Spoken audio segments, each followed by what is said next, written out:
9 महिन्याच्या वरील बाळांसाठी एकाच बाउलमध्ये पूर्ण पोषण हवं आहे, मग ही खिचडी नक्की बघा. एकाच बाउलमध्ये प्रोटीन, विटॅमिन्स आणि भरपूर असं पोषण.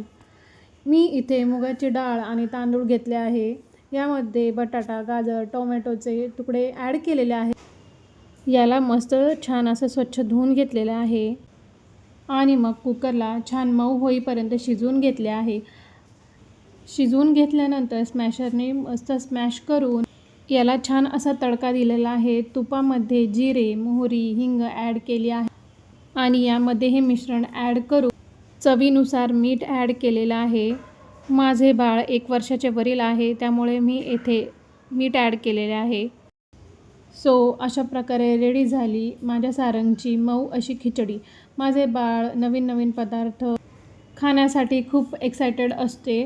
रोज नवीन चव आणि नवीन अनुभव हे बघण्यासाठी मी सुद्धा खूपच एक्सायटेड असते. ही रेसिपी तुमच्या बाळासाठी नक्की ट्राय करून बघा आणि अशाच नवनवीन रेसिपी पाहण्यासाठी मला नक्की फॉलो करा. थँक्यू.